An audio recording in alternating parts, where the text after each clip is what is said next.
can spend, can clean their money. London and its role in the offshore world is that it's a money launderer's paradise. It's a money launderer's paradise or haven.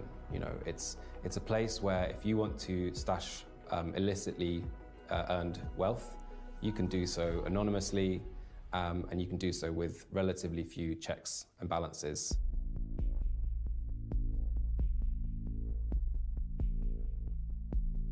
The Russian President Vladimir Putin has launched a major military operation against Ukraine. Thousands of troops, backed by tanks and missile fire, have crossed the border into Ukraine on every front. Ukrainian President Volodymyr Zelensky called on all of its citizens who were ready to defend the country from Russian forces to come forward, saying Kyiv would issue weapons to everyone who wants them. We've already put in place the largest package of sanctions in our history. Today, the White House announced new sanctions against members of the Russian elite. Tying Russian oligarchs directly to assets is proving very difficult because they are all masters of using shell companies and relatives to hide their true ownership. For those who wish to hide their money, British dependent territories such as the Cayman Islands, Jersey, and the British Virgin Islands are the destination of choice. In the past, Britain has claimed that these jurisdictions are independent and it cannot dictate their laws. I listened to the Foreign Secretary correctly detail the importance of avoiding sanctions leakage, and she was asked twice in this statement about British overseas territories. I detected a reluctance to go into detail on that.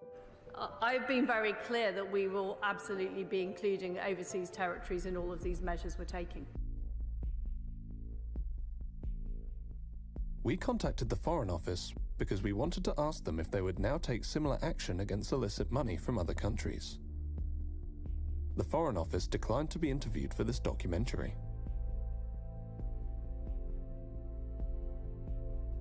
In order to help it seize Russian assets, the UK passed the Economic Crime Act. The aim of the Act is to help law enforcement identify and seize illicit money in the UK.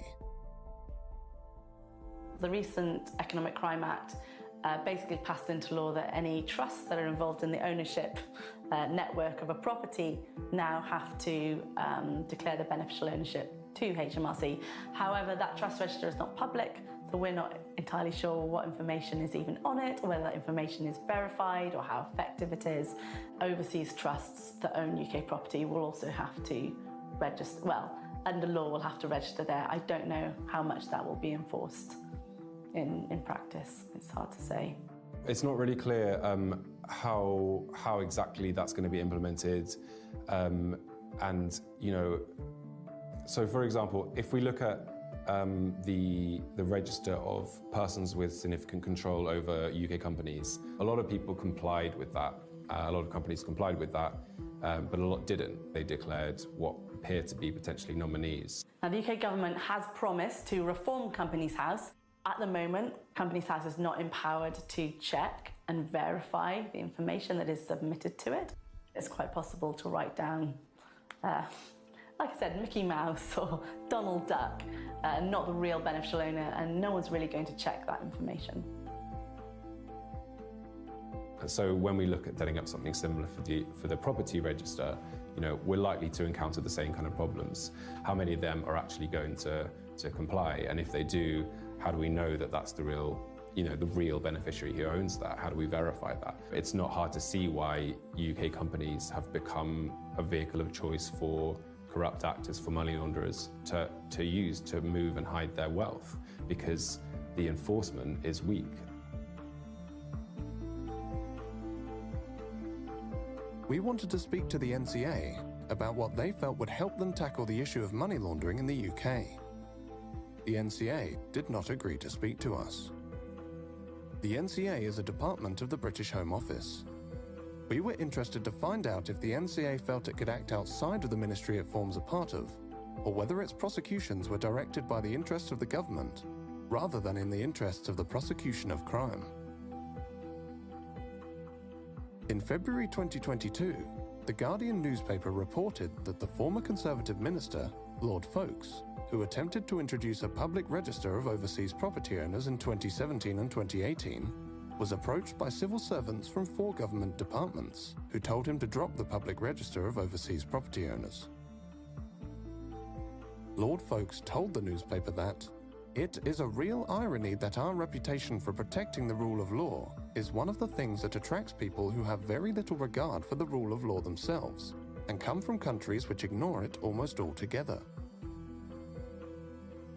We approached the FATF, the National Crime Agency, the Foreign Office, John Glenn MP, the Economic Secretary to the Treasury, and Priti Patel MP in charge of the Home Office. None of these individuals and organizations agreed to take part in this documentary. But when we contacted Imran Khan, the then Prime Minister of Pakistan, Imran Khan agreed to our request for an interview. Hello, Mike. Nice to meet you. How are you? Very well, thank you. And you? Good, thanks. So you're not going to be in the gallery? No, we'll be out. So what is this, sort of like a documentary? Yes, or is it a question and answer? It's a documentary about individuals who've become very wealthy by being at the centre of power and currently have a lot of wealth in London, especially in property.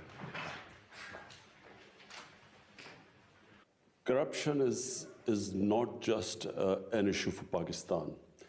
It is an issue for all the poor countries. In fact, I've come to this conclusion that countries are poor only because of corruption, and corruption of the elite. It's the corruption of the powerful that destroys a country, not the corruption of the weak. When I, as a prime minister, if I want to make money from my country, steal money and then send it abroad, I can only do it if I weaken the state institutions that would check my corruption.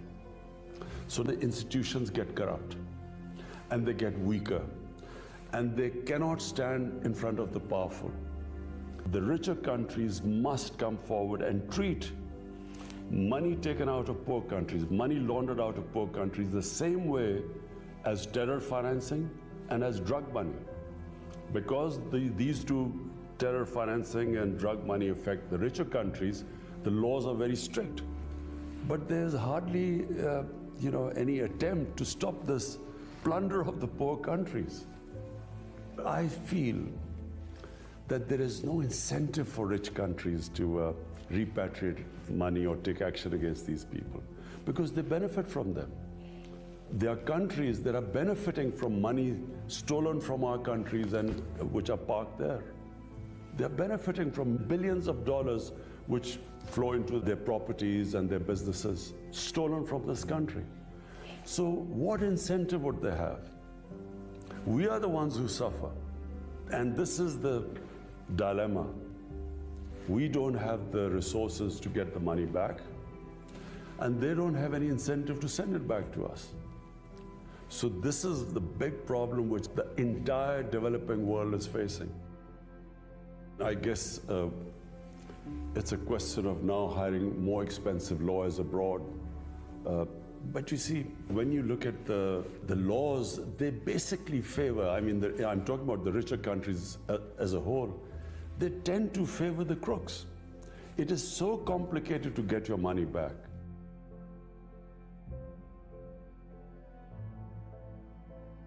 Imran Khan has raised this issue in almost every forum that the rich countries must take care of poor countries, and the care involves that the looted money that is now invested in the rich countries must be returned to the original countries. In Panama Papers, the properties of Sharif's are categorically mentioned, and all these properties are in the heart of London. And everyone, including the British government, knows that these properties are actually bought from laundered money. I think international politics play a big role here. So some countries, they say that what is ours and what is yours is also ours. So this is the case with British government right now. The United Kingdom, that the United States increasingly, that various other territories in the West are not only refusing to dismantle or make more open and accountable these kinds of systems, but are actively supporting territories that allow for the inflow of illicit financial wealth. And the world needs to be able to wake up to something like this. They'll shout about the Jeff Bezos and Elon Musks and Apples and all sorts of things, but they're eerily silent about the wealth that's being taken out and invested because it helps their countries. That's not right. We become victims twice, where when we are asking for our wealth to be returned, it becomes so difficult for us to have that happen. The Congolese still don't have the wealth from Mobutu Sese Seko's reign returned. The Nigerians still don't have wealth from Sani Abacha and many other people returned. I'd say the same probably of the Dos Santos regime. Countries that actively build these systems, actively finance these systems and protect them, don't do enough to be able to make them more open and accountable. That's just not right. Offshore leaks have revealed time and time